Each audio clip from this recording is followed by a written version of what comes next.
Morning, everybody. You were listening to Go Wellness webinar, and I am your host, Cade, and welcome. So glad that you could join us today. So today we are going to be going over how to organize, like the optimal way to organize your clinic and really to start structuring things so you have better organization as far as all the different segments of your clinic. So that we're going to be going over the org board. So before I jump in, before Regan jumps into that, I want to go over a few things coming up. So May 20th and 21st, we will be in New Jersey. So please, if you're on that side, let us know if you plan to come. There is limited seating, so make sure you send us an email at info@gowellness.com.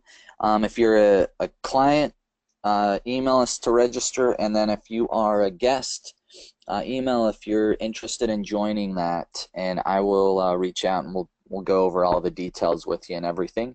It's going to be an amazing event. We're going to be doing a lot from session one and really getting projects going and implementation of the overall program. Next thing on the list, June 23rd and 24th. That's a Friday afternoon and all day Saturday. That's going to be an event in Salt Lake City on stem cell therapy protocols, procedures, and implementation, along with marketing, sales, and everything. So that is an event. If you have stem cells implemented in your clinic already, or if you're thinking about getting stem cells implemented, you have got to go get to this event. It's right now we still have $1,000 off. It's normally $24.97 for the event. It's only $14.97, and you can bring your whole team to that. So get there, and you will not regret it. You can actually get training on the practitioner side with injections, procedures, everything, and then get your admin and staff to understand and learn how to actually sell it, administrate it, and get programs going for people. So really cool event. And then our next regularly scheduled healthcare entrepreneur and functional medicine training will be July 15th, 16th in LA. Regan, we're doing that at the Marina Del Rey Marriott, correct? Yes. All right, so that'll be at our normal location there in Marina Del Rey. So looking forward to seeing you guys there, and make sure you email us to info@gowellness if you're a guest and wondering how to get there or how to sign up for that. Yeah, and we look forward to seeing you guys. So Regan, let's kick this thing off. We're talking about the org board and how to get better organizational flow. So let's hear your knowledge, man. All right. So this is going to be a really interesting webinar because what I'm going to do is go through kind of what I think was kind of like the 1950s version of an organizational board. A lot of you have seen organizational charts, organizational boards. They actually originated from the military. The military, it's a very hierarchical structure, kind of a top-down approach. The general of the army gets the strategy, puts it together and gives it to all the officers. The officers administer it to the troops and the sergeants, and then everything gets orchestrated that way. But in 2017, it's obviously we're not in the 1950s, and so we have to look at a different way of structuring our organization. And especially as a healthcare entrepreneur, I think this can be one of the defining characteristics of an office that's built to be self-managed, and also an office that is self-multiplying. So for those of you who are looking to have multiple clinics, this is your roadmap. This will be kind of a key component, something you can take that file that we've added in there, the org board file, and you can print it up.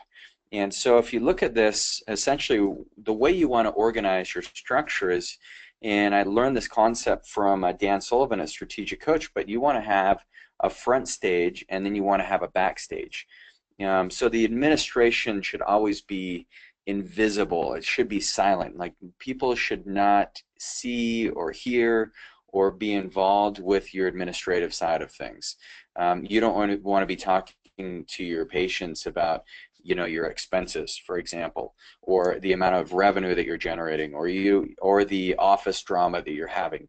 That is a great way to go out of business fast, because as soon as your image drops, everything starts to drop. Your morale drops, people start dropping out of care, etc. So at the very top of this org board, what you're going to see is the healthcare entrepreneur. And the healthcare entrepreneur has made two choices.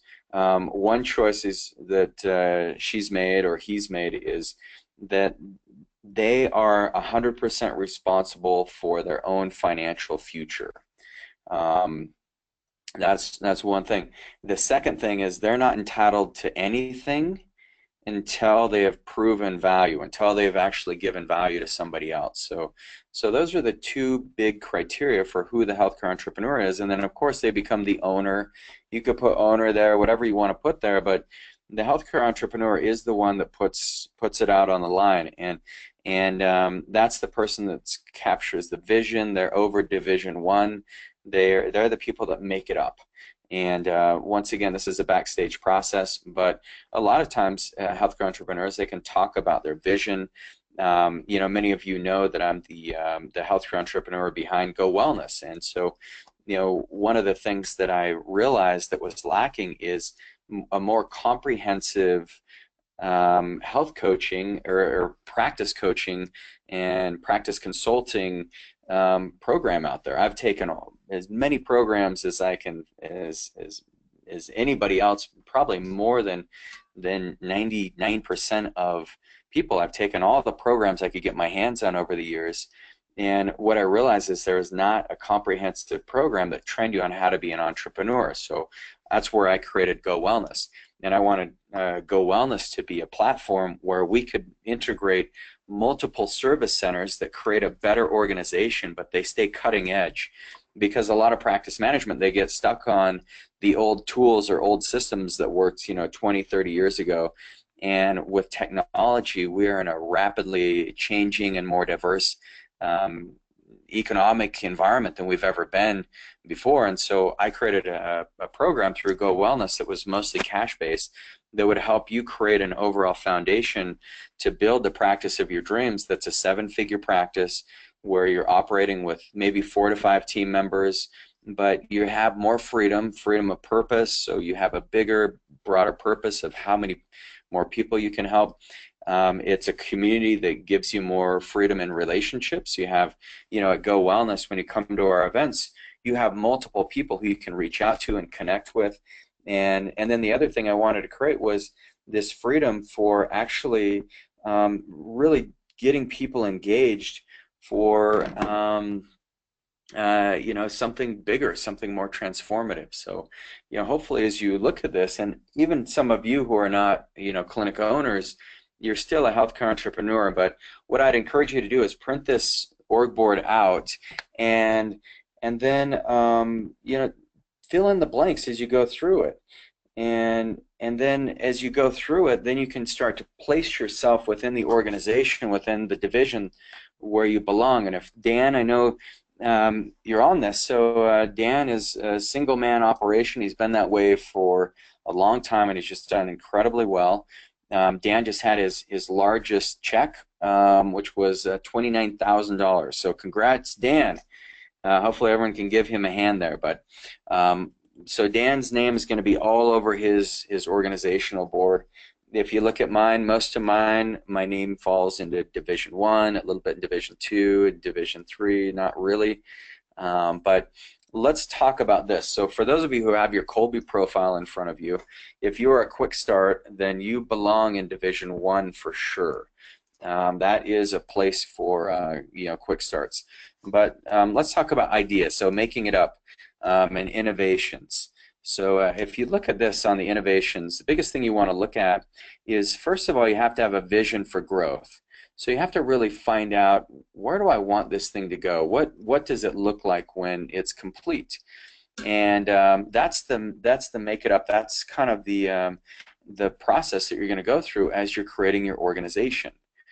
And then the obstacles that come become your strategy. So literally, one of the coolest things about identifying and defining obstacles, obstacles for growth, if you feel like you're not really moving in the direction you'd like to move into, then start looking at what the obstacles are. Maybe like, I was doing a consultation today, and one of the big obstacles is, well, I've got patients who want to do wellness programs, but this particular client of ours, the biggest thing that came up was they wanted more information. And so that became the strategy was, oh, well, they want more information, so when can you give a person more information? Would you want to do it before or after they ask you for more information? And so that's where we said we got to get your pre-education videos tight.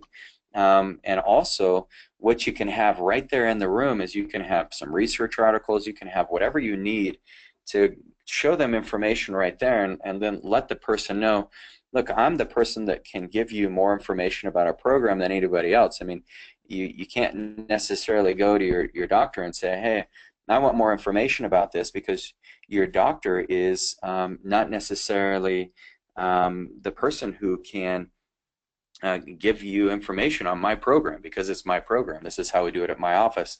If your doctor did it this way, you wouldn't be here. So the obstacles actually start pointing the direction that you need to go in when it comes to creating a strategy. And I hope you guys are doing strategy, some type of strategy, every single day. Every single day, you need to just think about what you're doing and pause for a minute and be like, man, is that really the best use of your time? Okay, so then you go to planning and policy. So how many of you have a policy manual, or you actually plan things out and write policy?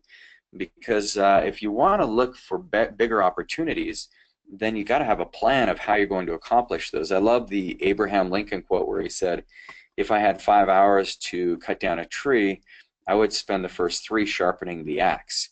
And so that's, when you're just thinking about the approach you're going to take. But the policies also, like Dr. Singer, I remember when he said one time, he said, if you get pissed off enough and several times over, then that's when you write the policy. And so if there's things that are annoying you or that you don't feel are quite right in your organization, then you write a new policy. And that's where, we found that I got really frustrated when we'd block out a big chunk of time for new patients and the new patients wouldn't show up. So guess what policy we created? Well, that's right. We created a policy that a person pays to have their appointment spot held. So they get a discount. Instead of $287, it becomes $87 for that initial consultation. But they're holding that spot before they ever get there.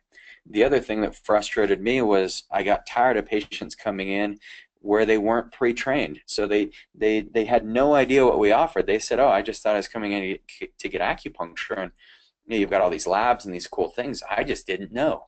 And they're totally like, they're blown out of the water. But when we started sending videos to them and having them come to our educational seminars, getting them pre-educated, then that was a game changer, because I was not frustrated. I wrote the policy. Patients need to be receiving this email. This is the conversation over the phone. They need to have their spouse with them. And so we created all these policies, and then we implemented those policies on the patients. And that's made things 10 times better. I've written some policies that just don't work, and then you get rid of those policies. Policy needs to always have some flexibility behind it, and the whole team needs to buy into the policy. So I look at a policy as that's the gateway for an experiment in the office. First write the policy, then it becomes an experiment. The more it works, then that's when it becomes part of your overall core process, which we'll get into the process side of things in a minute. But next is you want to look at core values. And I know in our Kanye West manual, I shared with you some of East West Health's core values, but you want to create your own core values. What makes you tick? Why do you exist as an organization? Should you even exist? I mean, you really have to ask yourself that question. Like, is there somebody else doing it better than me? Am I really providing a service and creating value in my patient's life? Or am I just here as kind of like I just wanted a job and so I became a chiropractor, an acupuncturist, or a functional medicine practitioner? I mean, you really have to ask what's your core values, or you're looking to transform people's lives. That's the core values that I'm looking for. And your team's going to be far more motivated, and your patients will feel your motivation when you got this deep core value. And then team growth. When I say team growth, this also includes like recruiting new team members. I'm always looking for the best of the best. I mean, yesterday I had an uncomfortable exchange with one of our patients who came in, and you know, I'm just like, hey, I haven't seen you for a while. She's like, yeah, I came to your lecture about a year ago, and then I was able to come back and I signed up for a program, and I just turned in my resume, and you know, I knew this lady from the event, and you know, she was not the right fit. So that was one time where always be recruiting can be uncomfortable. I was like, all right, we'll get back to you, but usually you want to be recruiting the absolute best people you possibly can. Don't settle for a B player. Don't do that in your organization, because then what you're going to get is B-rate service, and you're going to have to do every single division in this org board to make the thing work. So find the A people. So that's what I mean by team growth. I also mean, how can we build teamwork? And that becomes a big factor. And then the other thing in the Division 1 is your company self-managing? Are you managing every single process and every detail of your clinic, or do you have it pretty much on autopilot? You know, that's one thing Kate and I try and do a lot with Go Wellness, is make it so it's a self-managed organization and self-multiplying, where you guys reach out to us, we reach out to you, we have things set up so that a lot of the questions that you have, a lot of the procedures and protocols, if you just actually spend some time on Kajabi or spend time reading my long-winded manuals, you'll see that, you know, virtually every question that you're going to have is answered. But then when you have strategy questions or mindset issues, or you're running up against obstacles that you can't create a new path through, then we're here for you. But for the most part, we've created it to be self-managed, so that you can actually just jump on whenever you want to learn something, and jump on your modules and dig in and really start training. But in your clinic, if you're having a self-managed clinic, then that's where you have processes that are set up, people are trained on a weekly basis, and then things just keep reoccurring. Things just happen over and over and over again, and your job is just to stay out of the way. The only value you as a healthcare entrepreneur bring to the organization is making things better than they were before. So existing systems become easier, bigger, faster, cheaper. They help more people. It creates more camaraderie, more teamwork. The second thing you bring on is you create newness. So you bring on new services, you bring on new ideas, new insights. Those are your only two jobs. So that's when you have a self-managing and self-multiplying clinic. That's when people who you bring on your team, even if they're not an employee, let's say that you use a call center, like we just started using Pat Live as a call center, and they've been awesome. I gave them like a secret shopper call the other day, and it's like $79 a month. So if you guys don't have front desk, or if you're thinking, man, I'd love to answer my phones at night, or I get a ton of calls on Thursdays and I'm not in the office on Thursdays, then consider Pat Live. They've been really good so far, but that's a way you can have a self-managing clinic. The other way you can do that is you can have online booking, or you can have your patients, you know, check themselves in and go lay down in the treatment room and get ready for their treatment. You know, so your patients become self-managing, because, you know, your patients is your business, and you know, at the bottom line. And then when we talk about a multiplying clinic, that's a self-multiplying clinic is one where you start looking at other market opportunities. And right now, you know, we're jumping into teaming up with a couple local clinics here, and basically taking over their leadership and management roles so that they don't go extinct. And this is really a really fun way to, you know, kind of multiply east-west. The other thing we're doing is getting ready to launch a clinic down in Utah County. So getting ready to launch a fifth clinic. And it's really fun because I see that that's the multiplying effect of helping people in different areas. And many of you have asked me about, opening up additional clinics. What do I need? In general, what I'd say is make sure you have $50,000 that you can set aside that's going to go towards bringing on new staff, remodeling the space, getting it all picked out. That's one way that you can go. And you've got to have your savings and reserves on top of that. The other way is just finding somebody who, they love what you do. They're a big fan of yours. They're a colleague of yours. Doesn't necessarily, if you're an acupuncturist, doesn't have to be an acupuncturist. It can be a chiro, a medical doctor, whatever. But all they want to do is be a practitioner, and you can go and help them as an entrepreneur. You can go in and help put in office systems. That's another way.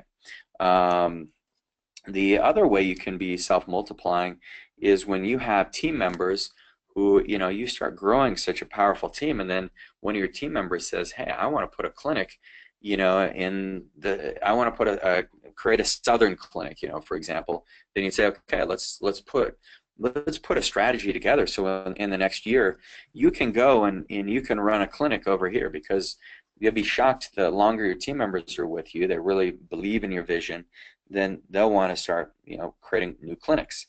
In the Division 1 you have your chief money expander, and so this is key. You want to have somebody looking over all the finances all the time, because as you can see, your number one stat for Division 1 in your organization is profits.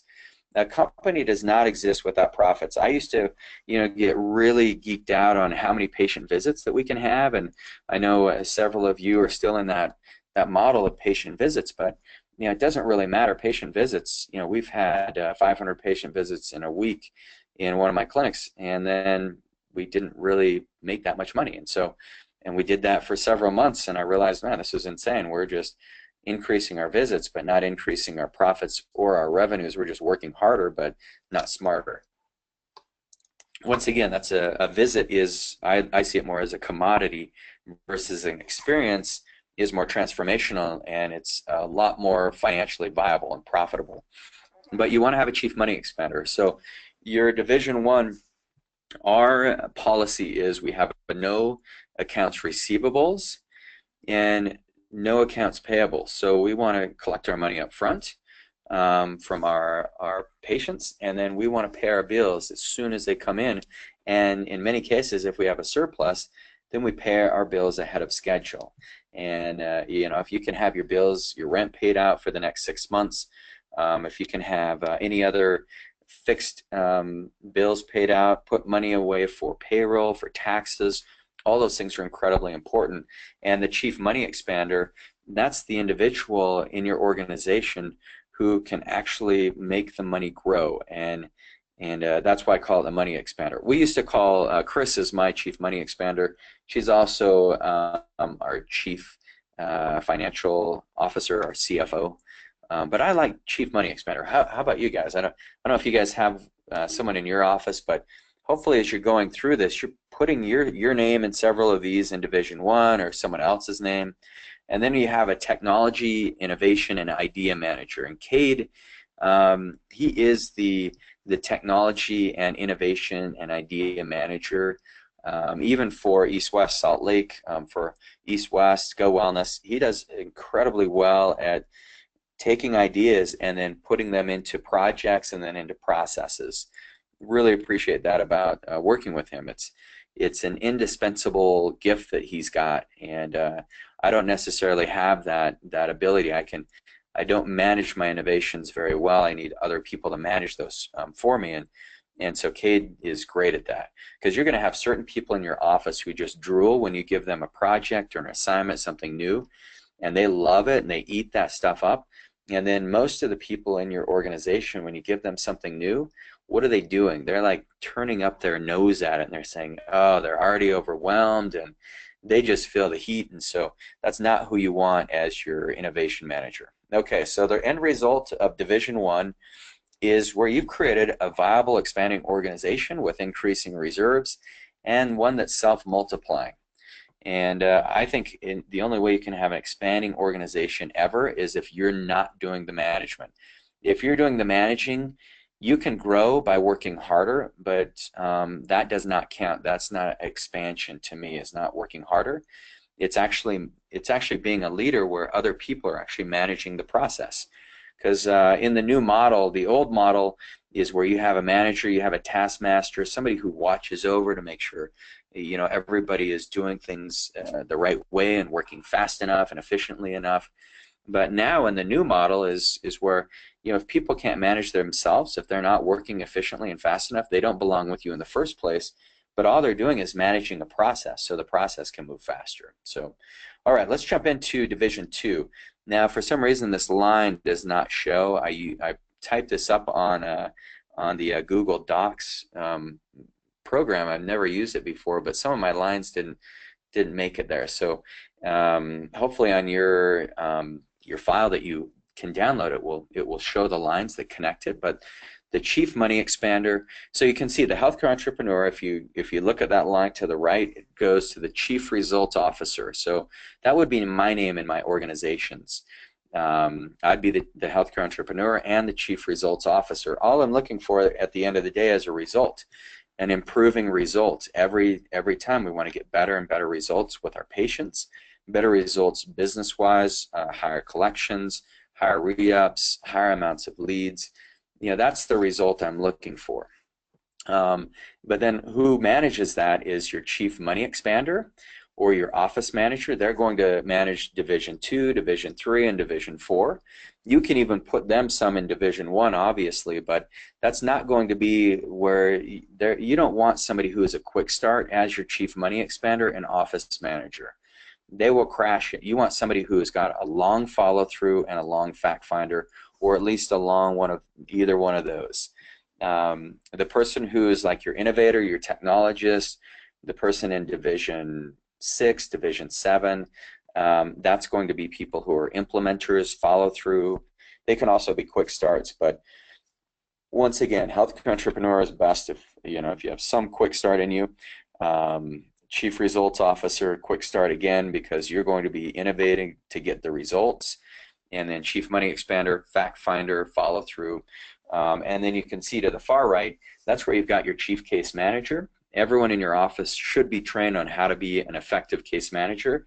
But then you've also got your chief medical manager. So somebody who manages all of the factory, all of the complexities in the medical world. So if you're a single practitioner, then you're all of these.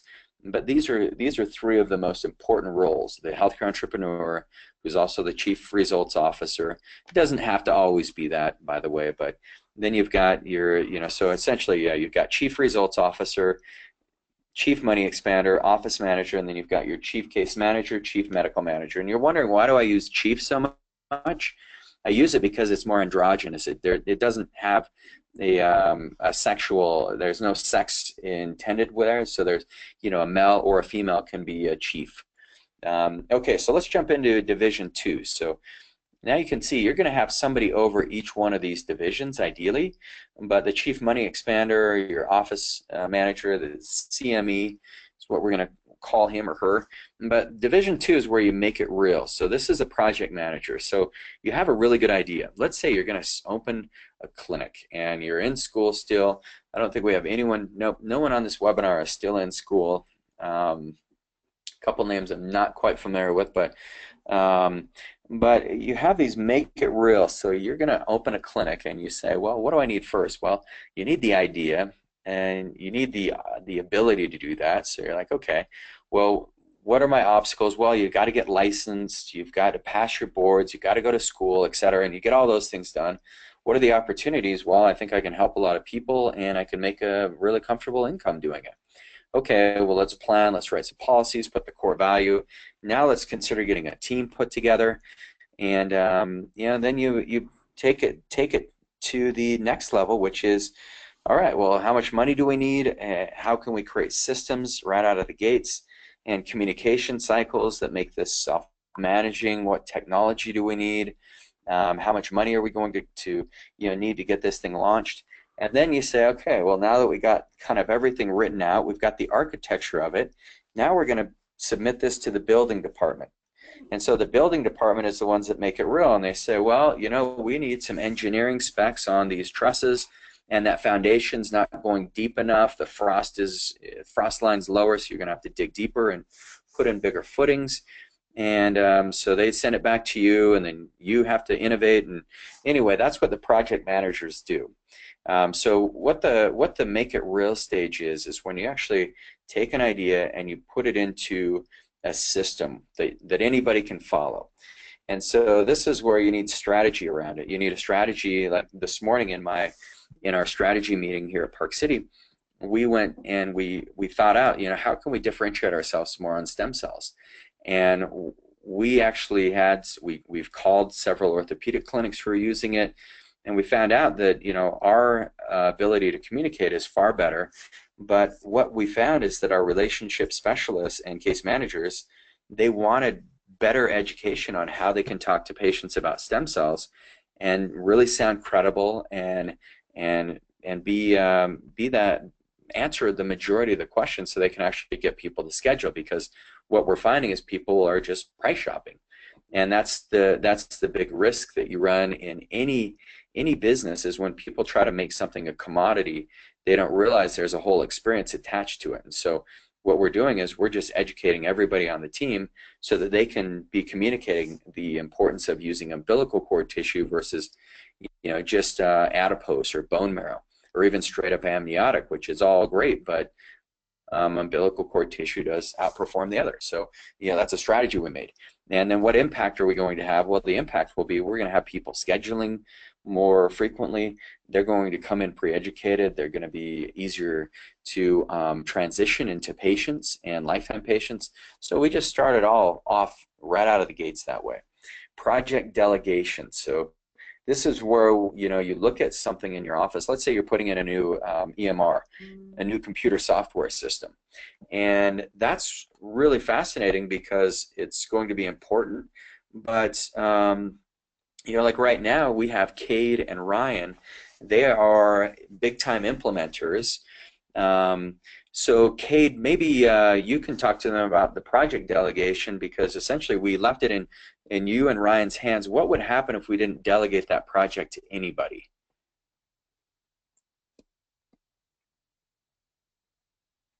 You there, Cade? Yeah, sorry, I lost my mute screen, so couldn't unmute Okay. myself fast enough.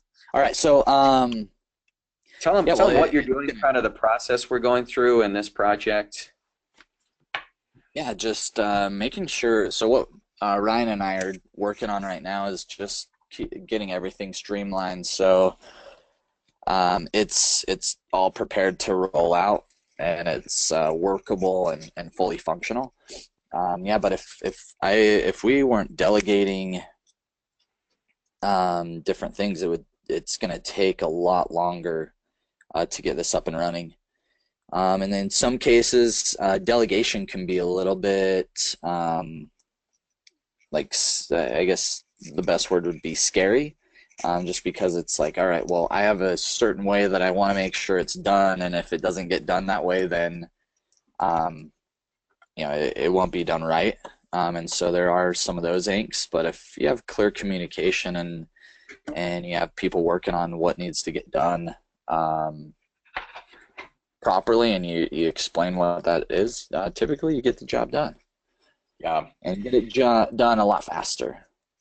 way faster. So super important. The other thing in Division 2 is marketing experimentation. Now, I tell you guys, part of what you pay me for is making all the mistakes. And many of you just want to repeat the same mistakes over and over again, which is fine, but we do a lot of experimentation in marketing, experimentation and treatments. You know, I'm using some interesting things right now as an experiment, so we'll let you know how those go. You know, with hormones and SARMs, which is really interesting. But anyway, we do a lot of experimentation. That's your make it real. You don't know if something's going to work until you try, and the faster you can get it to market, the better. So once you have an idea, you create the delegation team, you create a project around it, and then you get it out to market as fast as possible. Otherwise, you're going to be behind the curve all the time, and you're never going to get ahead of the game.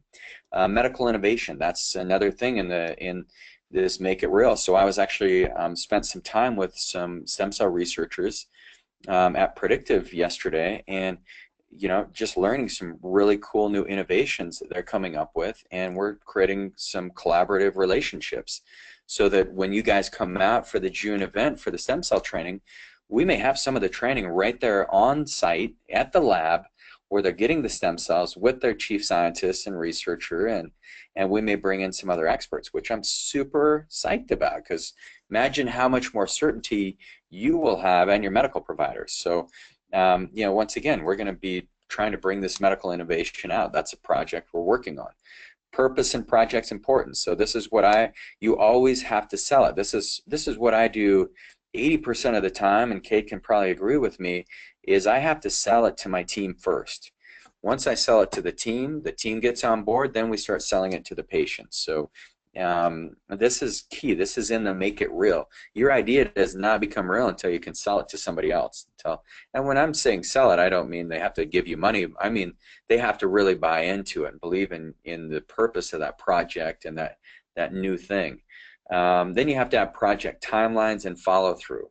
So if you have specific criteria, pieces that need to be met, implementation is going to be so much easier, and then follow through. So, I'm asking Kate and Ryan all the time, how are we doing on our EMR? What do you guys need from me? So we got together Friday and we spent 2 hours just looking at all the obstacles and finding out what works, what doesn't work, and just going through a cool process so that we can move the project forward.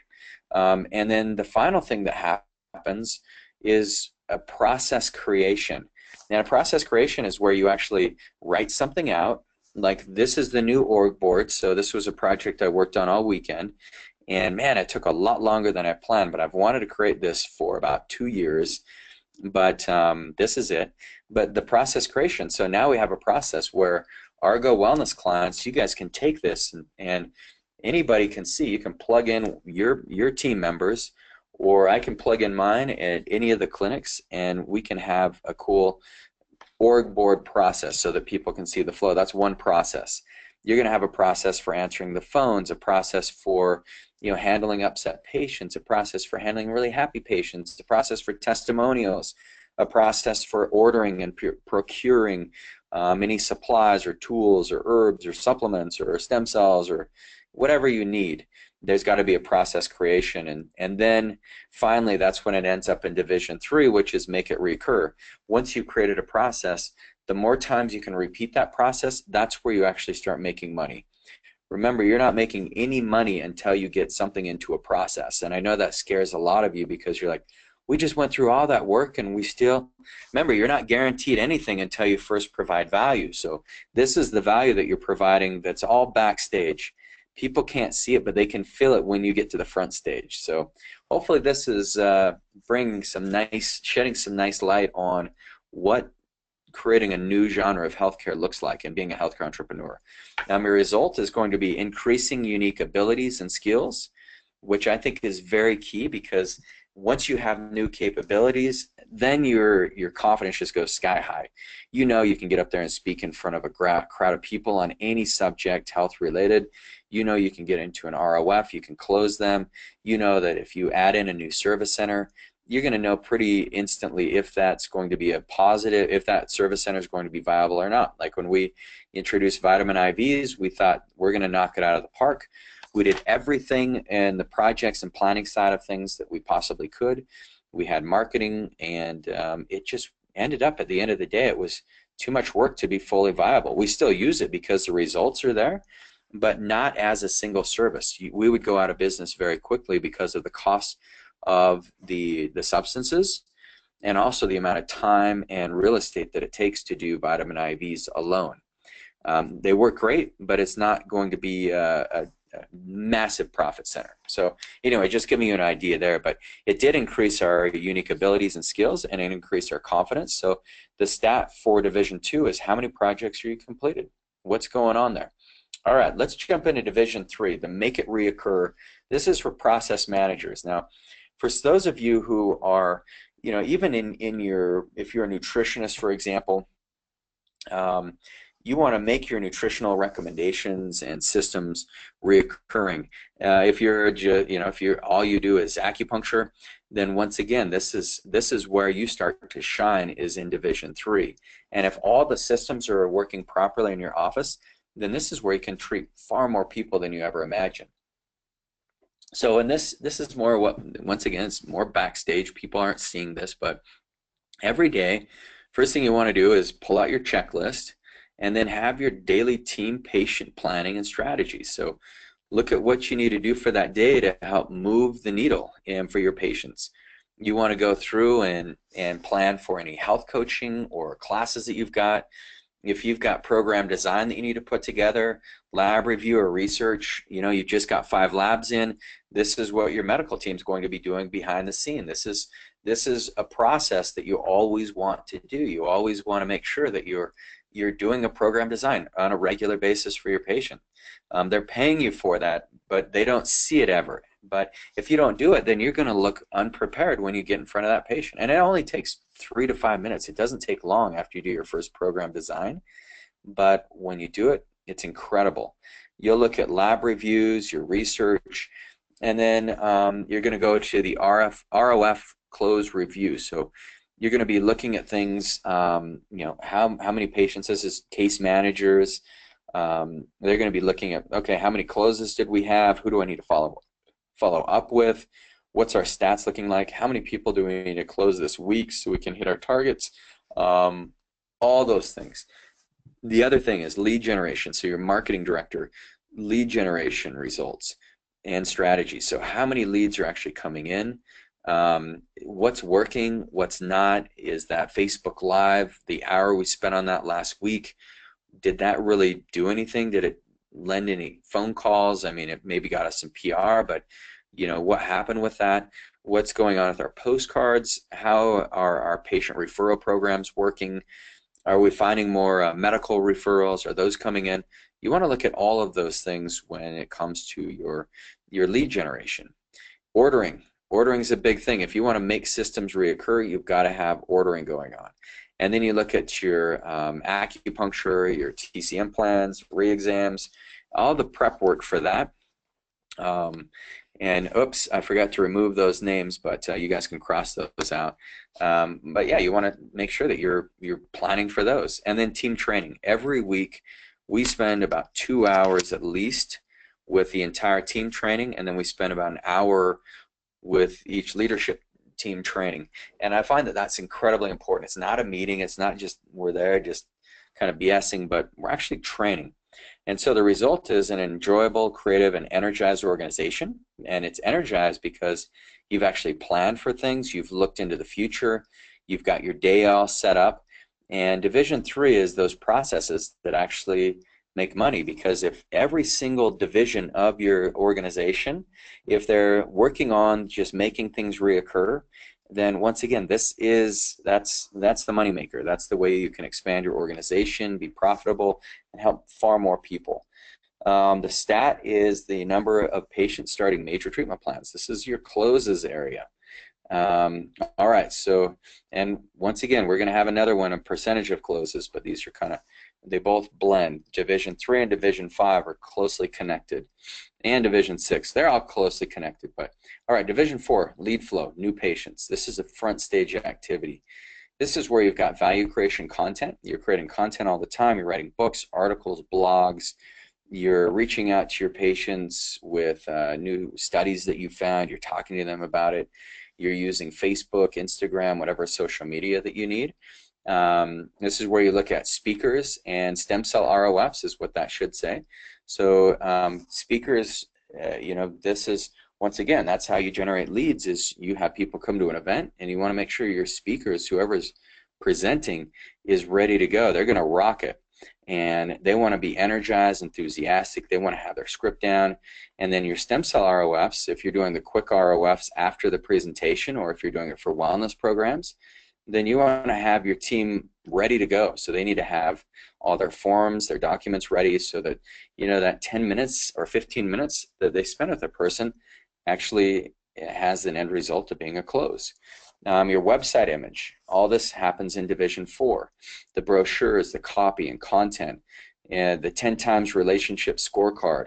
Hopefully a lot of you are putting together your scorecard, because these scorecards is how you sift and sort. So you don't want every single person calling your office. That would be insane to get 1,000 leads and only 10 of them converted to ROFs. I would say that's because you're not using a scorecard. People don't realize that your mindset might be a little different than theirs. So you want to make sure that you're using your powerful scorecards, and you can use ours. You've seen it. We've got it for stem cells. We've got it for our wellness programs. But those scorecards are key, and they lead to the pre-education, the mindsets, and the pre-closes. You want people coming in ready to rock, ready to go. Once again, this is all in the lead flow for new patients. It's how are you influencing those people before they ever show up in your office? And then you're going to have phone scripts, your emails are all written up and automated. Everything is ready to go, so that if you have, one of your front desk relationship specialists, let's say they can't come in that day, and you've got to fill in for them, and you haven't done it for years, well, you've got your phone scripts right there. You've got your emails all written up, so you know what button to push after you schedule a new patient. That button on that email is going to have all the attachments for your YouTube videos, your pre-education videos, any type of documentation that they need, the new patient paperwork, the metabolic assessment, all that will be included. And then for the relationship specialist tools, front desk to me is like, that's an object. And it's just an object. For some reason we took on this thing, front desk, so we kind of have front stage, backstage. In the clinics, it's kind of like front desk or the clinic. And I look at those as objects. I want to create better teamwork, and so I don't think front desk is the most appropriate term. So I like relationship specialists. And some of the tools that your relationship specialist needs are going to be like a phone, obviously a phone, an answering machine, pretty obvious. They're going to need a computer. They're going to need software to work on. They're going to need places for charts. They're going to need forms, documents. They're going to need to have access to any documentation that a potential patient could ever need. That needs to be at their fingertips, as well as your marketing manager's fingertips. But once again, this is some of the tools, and you can think of other tools as well. Some of them may need a mint if they have bad breath, or a deodorant if they have BO. And I'm joking, but no, even those are important. But the result is you're going to have lead generation and quality that's increasing. So you're going to always be increasing the amount of leads and the amount of quality of those leads. The stat is going to be total leads. Number 2 is going to be lead to ROF percentage. So how many of those leads actually converted into reported findings? And then 3, how much? Go ahead. Yes? I'll let you finish that. Income per Yeah, lead. Finally, how much income per lead? So what that means is, if you look at, you get 100 leads every month, and you're generating $100,000 in collections. So, well, what that means is every lead that you get is essentially worth $1,000, and the goal would be, well, I could create 200 leads, or I could actually increase that income per lead value to $2,000, and then you could create $200,000 on 100 leads, which is working smarter instead of harder. All right, go ahead, Kate. Yeah, we had a couple questions come in that I missed, so I think these might be a little bit old. But we had, please give information about call center. So I think that's for the Pat Live info. Yeah, patlive.com. And then how do you find time for staff or doctor to do meeting? Do you block an hour per week? We are open between 9 and 6 and only 1 hour lunch. So yeah, if you don't mind, I'll take that one. So this is Nam that's asked these questions. So what we do in our clinics is we'll typically schedule 1 day a week where we block out 2 hours. We come in an hour earlier than our normal schedule, and then we let that run into an hour. So every Wednesday from 8 to 10 is our, as much staff possible as we can get involved is there. And so it's actually everyone in the organization for the most part, and even if they can't be there, we set up a webinar similar to this, and then we'll share webcams and everything, and everyone's interacting and on the same page. So that's what I would recommend in those situations is you got to get everyone on the same page. And so if you're just jamming through the clinic and having a 1 hour lunch break, you don't want to do it on a lunch break. Everyone needs a lunch break, otherwise your patients are going to feel it. So take a little bit of time out of your schedule and maybe add in a half hour to an hour off the schedule and get people there for some training and also just so everyone's synced up and on the same page. Cool. All right, good. Yeah, very important. All right, so let's jump to Division 5. And Division 5, once again, critical division because this is actually your sales division. So remember, you're creating your business behind the scenes. You've got your ideas, the projects, you're adding more value all the time. You're making processes out of the value that are unique and they focus on people's talents and skills. And then you're going to get more new leads all the time, and then you're going to have people that you sit down with and you're going to sell them on what you're offering. And so Division 5 is the very first thing. The person comes in, patient needs the new patient tour, and then give them the book. Give them my book or whatever book you'd like. Give them some kind of gift while you're reviewing their paperwork.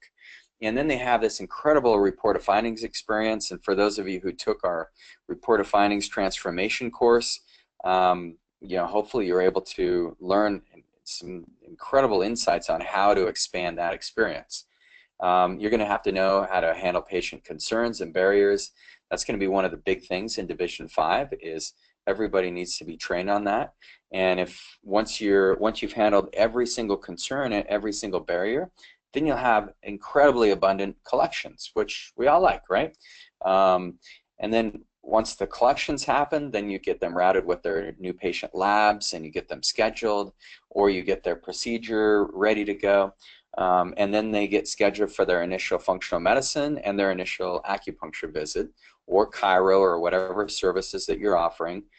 Or if they're doing stem cells, then you do their stem cell review and preparation. So if a person's coming in today for stem cells, then we want to make sure that the medical provider is looking over any images or checking out their SOAP notes so that they're ready to go for their procedure. And then the report of finding role play and training needs to happen on a regular basis. All the time you're constantly role playing your report of findings. And that's the key to having a strong Division 5. Division 5 can transform things really quickly. If you feel like, man, this month, it's May, it's the second day in May, we're going to make it the best month ever, and that's the goal. And so we need to be role-playing collections, closes, role-playing handling objections. All those things are very key.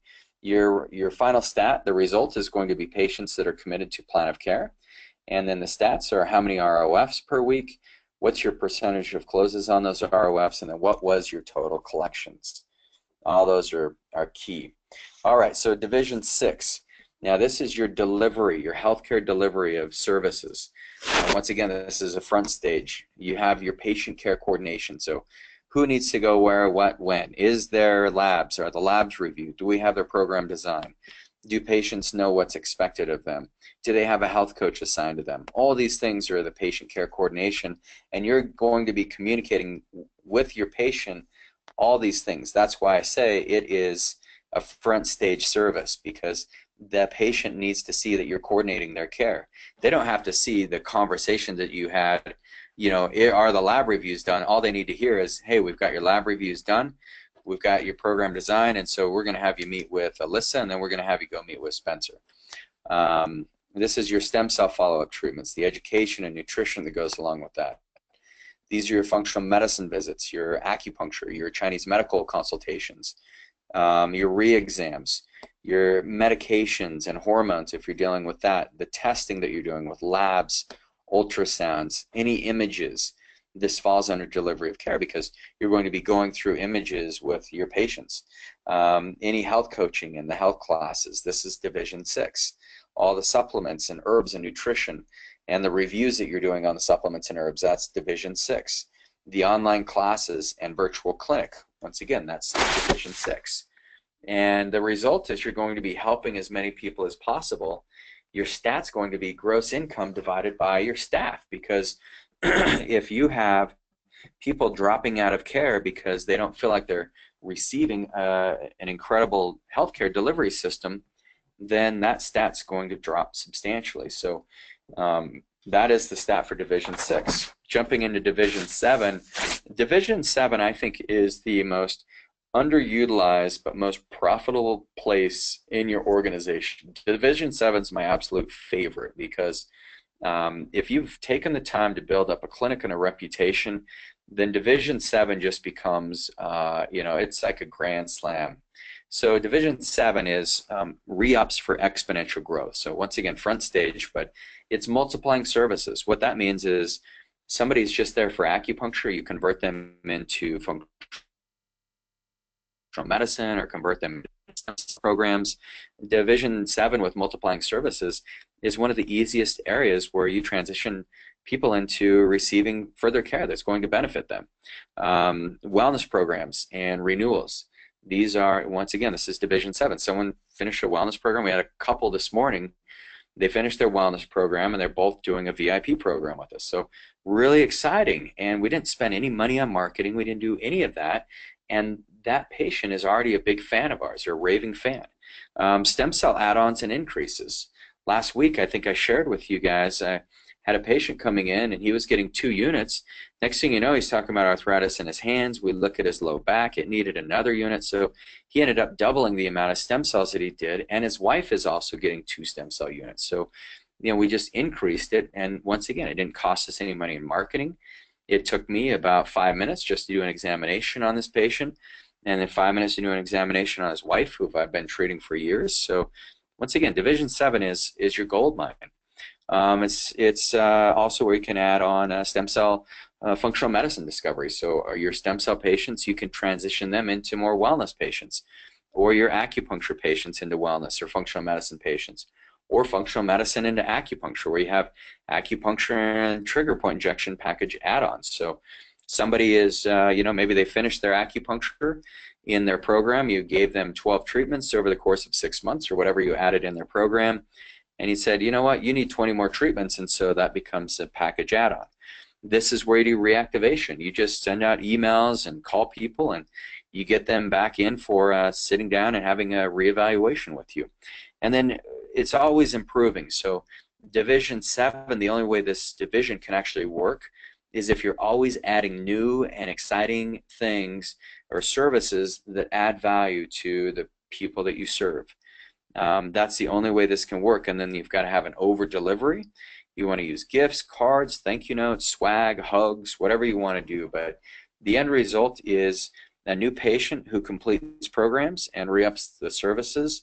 And then stat is re-ups and add-ons. And I'm telling you, Division 7 is your gold mine. Your final result for this overall one-page document that you could literally build a business on is going to be a viable game-changing practice. And game-changing, I mean you're offering new services that nobody else is. Nobody can compete with you because you've just changed the game. Most people try and change the game by figuring out how they can get reimbursed most from insurance. We change it by saying we don't need insurance for a lot of our services. We're doing cash. That's just an example, but a viable game-changing practice with a high volume of testimonials from patients who are transforming their health, with all of the care offered and are re-upping their plans every year with an ever-increasing amount of referrals and leads coming in. So hopefully you guys have enjoyed this. We went a little bit over today, but I want you guys to really start using this tool. This can be one of the most powerful tools in your company. We're going to be training on this in the July event. So make sure you get your flights booked right now, your rooms reserved. It's going to be July 15th, 16th, Marina Del Rey. Can't wait to see you guys there. If you have any questions, feel free to call us or email us, info@GoWellness. Kate, any last words that you've got? No, thanks for joining us, everybody. Take care. Love you guys. Make sure. Bye-bye. Bye-bye.